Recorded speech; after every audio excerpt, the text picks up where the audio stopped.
विदुपुर थाना को यह सूचना प्राप्त हुई कि एक व्यक्ति जिसका नाम संजीत कुमार उर्फ गुड्डू सिंह है, ये वहाँ पे इनका चिमनी है ईंट भट्टा का, इनका अपहरण अज्ञात अपराधियों द्वारा कर दिया गया है। साथ में इनके चालक भी गायब है।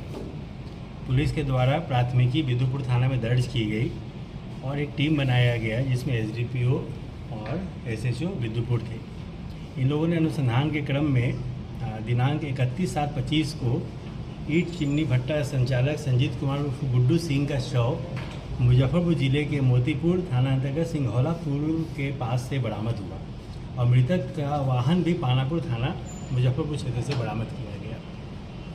बाद में चालक को भी लाया गया पूछताछ के लिए। पहले चालक ने कई सारी कहानी बताया, कई सारी अपने उसने कुछ स्टोरी बताया जो कि मेल नहीं खा रहा था पूरे मामले से।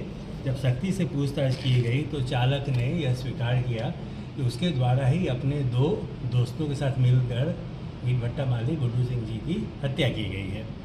ये चालक जो है ये रहने वाला है झारखंड का और झारखंड से अपने 2 दोस्त को बुलाकर उसने हत्या की बात को स्वीकार किया है।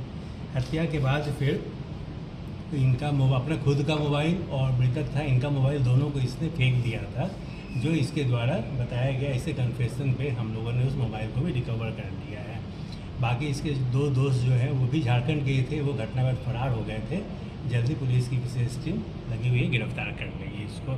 घटना का जो कारण जब पूछताछ किया गया तो बताया गया कि बहुत दिनों से पैसा इसका बकाया था जो मालिक दे नहीं रहा था। इसी नाराज़गी में इसने ये हत्या किया था। कितना पैसा बकाया था? ये करीब 2 लाख रुपये बता रहा है कि 2 लाख रुपया बकाया था इसका, जो अब तक नहीं दिया जा रहा था। ये भी करीब 2-3 साल से ये पूरे परिवार के साथ ही इसके ईंट भट्टा पे काम किया करते थे। तो कई लोगों का पैसा बकाया था, ये इनका शिकायत है। इसके अलावा भी और भी कुछ आरोप लगा रहे थे अभद्रता का। इन सभी के कारण आक्रोशित होकर योजना बनाकर एक सुनियोजित तरीके से ये हत्या की घटना को अंजाम दिया गया। हत्या